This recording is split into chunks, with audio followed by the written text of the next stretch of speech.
आज का ये सेशन आपको समझना इस वजह से जरूरी है क्योंकि कई सारी चीजें ऐसी होती हैं जिनके बारे में अगर हमें पता नहीं होता और सब कुछ करते हुए भी हम हार जाते हैं। बाद में अपना हाथ पैर रख के यही सोच रहे होते हैं आखिरकार ये गलती हमसे हुई क्यों।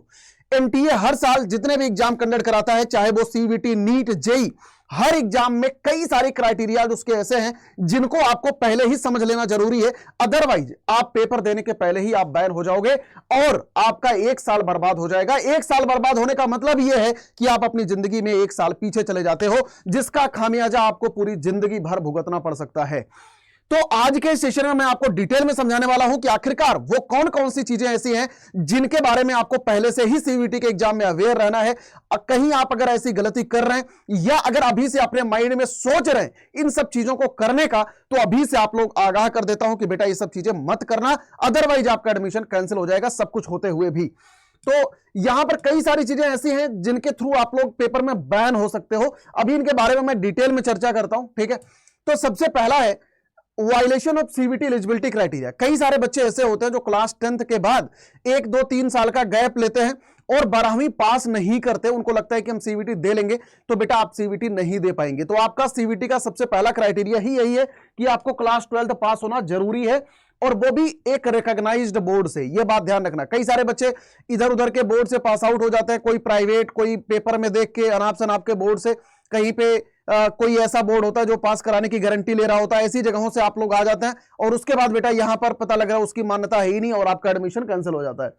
दूसरी बात, कई सारे यूनिवर्सिटीज में सब्जेक्ट का स्पेसिफिक कट ऑफ होता है। जैसे सीबीटी का पेपर देने का जो क्राइटेरिया है वो बेसिकली जनरल कैटेगरी में 50% का क्राइटेरिया हो, और अगर आप लोग कैटेगरी से बिलोंग करते हैं ईडब्ल्यूएस, एससी, एसटी या ओबीसी, तो आपका 45% का क्राइटेरिया है। यानी कि 45% के नीचे अगर आपका स्कोर है तो आप सीबीटी का पेपर नहीं दे सकते। या जनरल कैटेगरी में अगर आपका 50% का क्राइटेरिया नहीं फुलफिल हो रहा है बोर्ड में, तो आप सीबीटी का पेपर नहीं दे सकते। तो आप लोग इसको ध्यान से समझ लेना। दूसरी बात, एग्जाम रिलेटेड रूल्स का वायलेशन। इसका कहने का मतलब यह है कि एग्जाम में अगर आपने कोई भी चीटिंग करी या कोई भी अनफेयर प्रैक्टिस करी तो आप एग्जाम से बाहर हो जाओगे। एग्जाम सेंटर के रूल्स को अगर फॉलो नहीं करा या कोई भी मिसकंडक्ट करा तो आप इस एग्जाम की रेस से बाहर हो जाओगे। यानी कि जैसे अगर आप कोई रिस्ट्रिक्टेड आइटम लेके चले गए, जैसे फॉर एग्जांपल पेन लेके चले गए, इनफैक्ट पेन भी यहां पर अलाउड नहीं होता, कोई भी स्मार्ट वॉच है ना, तो दुनिया भर के ड्रेस कोड है। ड्रेस कोड पे अलग से वीडियो लेके आऊंगा जब एग्जाम आएगा तो, लेकिन अभी के टाइम पे बस आप इतना ही समझ लो कि ये सारी चीजें आपकी फुलफिल होनी बहुत जरूरी है। नेक्स्ट आगे मूव ऑन करते हैं। अगला है बेटा रॉन्ग इंफॉर्मेशन डेटा। ये इस चीज को ना अभी आप लोगों को लाइटली लग रहा होगा कि हम कहां से गलत भर देंगे, लेकिन भरते हो बेटा।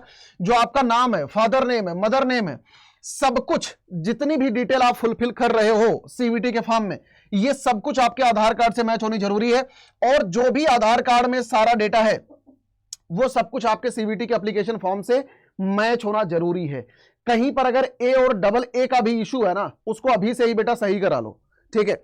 सब कुछ ऑटोमेटेड होता है, कुछ भी मिसमैच होगा तो बेटा वो आपका बाहर कर देगा, क्योंकि वहां पे कोई इंसान बैठ के तो चेकिंग करता नहीं। जरा सा भी ऑटोमेशन में नहीं आया, मामला खराब हो गया। तो ये बात अभी से देख लेना। डुप्लीकेट एप्लीकेशन फॉर्म, भैया एप्लीकेशन फॉर्म में कोई भी गलती मत करना, क्योंकि अगर एक से ज्यादा एप्लीकेशन फॉर्म भरोगे मतलब वो आपको ब्लॉक मार देगा, आप पेपर में नहीं पार्टिसिपेट कर पाओगे। ध्यान रखना इस चीज को। अगली चीज है इनकम्प्लीट एप्लीकेशन फॉर्म।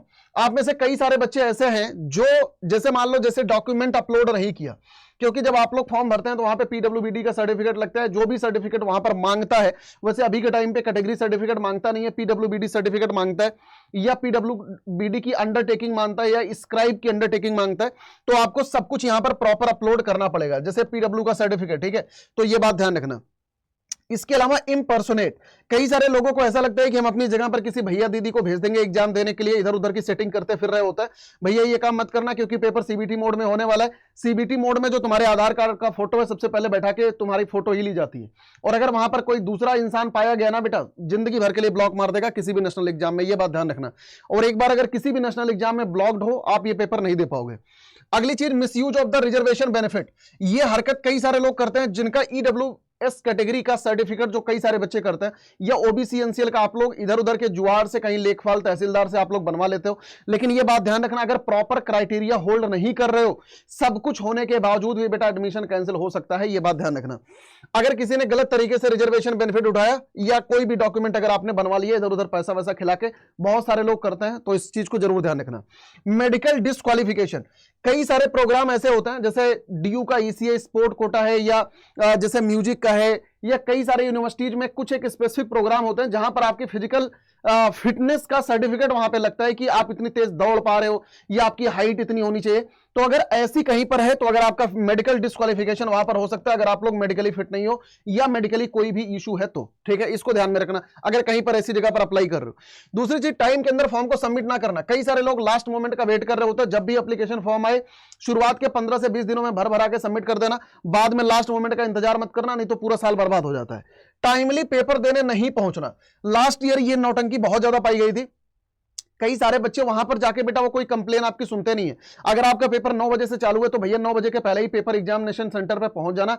ये सब चीजें आपके एटीट्यूड से रिलेटेड प्रॉब्लम है। मतलब 1 मिनट भी अगर लेट हो गए अंदर घुसने नहीं देंगे, या कोई भी ऐसा आइटम पा जाएंगे जैसे पेन लेके चले गए या बेल्ट पहन के चले गए या शूज पहन के चले गए, सब उतरवा लेते हैं। तो इन सब चीजों का ध्यान में रखना, ठीक है। इसके अलावा यहां पर एक और चीज है, अगर आप लोग कभी भी किसी भी नेशनल एग्जाम में अगर आप बार्ड हो चुके, जैसे किसी भी नेशनल एग्जाम में अगर आपको बैन कर रखा है तो भी आप सीवीटी का एग्जाम नहीं दे पाओगे। तो ये सारे वो चीजें हैं जहां पर आपको मैं पहले से ही आगाज करना चाहता हूं, पहले से ही आगाह करना चाहता हूं, ना तो इनके बारे में कुछ सोचना, ना ही ऐसी कोई हरकत करना। बाकी wish you all the very best सभी मेरे बच्चों को। आपको सीवीटी के रिगार्डिंग कोई भी समस्या है, कोई भी डाउट है, आप लोग मेरी इस ईमेल आईडी पर मैसेज कर सकते हैं। जितने भी मेरे बच्चे सीवीटी 2025 की तैयारी कर रहे हैं, बेटा सीवीटी का जो हमारा महापैक है वो ऑलरेडी लाइव है, आप लोग उसमें ज्वाइन करके अच्छे से अपनी पढ़ाई को कर सकते हैं। यहां पर आपको आना है सीवीटी यूजी, यहां पर आपके सामने महापैक्स दिख रहे हैं साइंस के, कॉमर्स के। यहां पर व्यू ऑल पे जाओगे आपको ह्यूमैनिटीज का महापैक दिख रहा होगा, ठीक है। इसमें बेटा सारे के सारे महापैक में आपको अनलिमिटेड लाइव क्लास, सारे mock test, test series, crash courses, mentorship program, सब कुछ आपको मिल रहा होता है। Mahapack is just like your Netflix का सब्सक्रिप्शन। आप एक बार सब्सक्राइब करते हो महापैक में, आपको सारे बैचेज का एक्सेस मिल रहा होता है। इसकी ये जो प्राइसिंग है आपके सामने ये दिख रही है, जो आपको पे नहीं करना, आप इसको और ज्यादा कम कर सकते हैं। Y457, ठीक है, Y457 जैसे ही आप लोग इसमें लगाओगे आप ये देख सकते हो सबसे ज्यादा मैक्सिमम डिस्काउंट आपको मिल रहा है। तो this is the Mahapack with printed book, यानी कि इसमें आपको प्रिंटेड बुक्स भी भेजी जाएंगी, ठीक है। अगर आपको ये इसकी प्राइसिंग ज्यादा लगे तो आप विदाउट बुक में जा सकते हो। विदाउट बुक में आपकी प्राइसिंग 1500 रुपए के करीब कम हो जाती है। तो जैसे महापैक में जाओगे, विदाउट बुक में जाना, इसकी प्राइसिंग नियर अबाउट 1500 रुपए कम है। आप यहां पर Y457 बेटा डिस्काउंट कोड यूज कर सकते हैं, तो इसकी प्राइसिंग नियर अबाउट 6700 के करीब है, ठीक है। तो अगर आप बुक कॉम्प्रोमाइज कर सकते हो, सारे फीचर बाकी सिमिलर हैं। बुक यहां पर आपको नहीं मिलेगी, लेकिन हाँ ई बुक्स आपको मिल जाएगी, बाकी टीचर वगैरह के नोट्स आपको मिल जाएंगे। अगर आपको ये भी प्राइसिंग ज्यादा लगे, इसमें आपको सब कुछ मिल रहा होता है। अगर आपको ऐसा लग रहा है कि नहीं मैं तो सिर्फ एक इंडिविजुअल बैच से पढ़ सकता हूं, तो साइंस के बच्चे साइंस में, कॉमर्स के बच्चे कॉमर्स में, ह्यूमैनिटीज वाले बच्चे ह्यूमैनिटीज में। सबसे लेटेस्ट बैच बेटा डेल्टा 3.0, आप लोग डेल्टा 3.0 में एनरोल करके पढ़ सकते हैं। अगेन आपको कहीं भी एनरोल करना है Y457 maximum discount code use कर लेना। यहां पर मैं एक चीज आपको समझा देना चाहता हूं बेटा, इसकी प्राइस है लगभग 6000 के करीब, और महापैक विदाउट बुक की प्राइस है लगभग 6700 के करीब। तो अगर आप लोग इसमें 700 रुपए एक्स्ट्रा पे करते हैं तो आपको सारे बैचेज का एक्सेस मिल जाता है, यानी कि जितने भी क्रैश कोर्स है, जितने भी बैचेज का एक्सेस, इसके अलावा मॉक टेस्ट उसका वीडियो सोल्यूशन है ना, क्रैश कोर्सेज, तो कम से कम आपको 8 से 10 बैच एक्स्ट्रा मिल जाते हैं सिर्फ 700 रुपए एक्स्ट्रा पे करने पे। तो कॉस्ट बेनिफिट रेशियो के हिसाब से महापैक विदाउट बुक में आप लोग जा सकते हैं, ठीक है। आई होप आप सभी मेरे बच्चों को ये वीडियो पसंद आई होगी। अगर पसंद आई है चैनल को सब्सक्राइब करके जरूर जाना, साथ ही साथ नीचे कमेंट सेक्शन में बता के जाना कि आखिरकार आपके और क्या क्या डाउट्स हैं सीवीटी के रिगार्डिंग, या सीवीटी में आप अभी कौन सी प्रॉब्लम फेस कर रहे हो, या कौन से आपके डाउट्स हैं जो कोई रिजॉल्व नहीं कर रहा है, उस पर बेटा मैं आपके लिए वीडियो लेके आ जाऊंगा। Thank you so much for watching this session. God bless you all.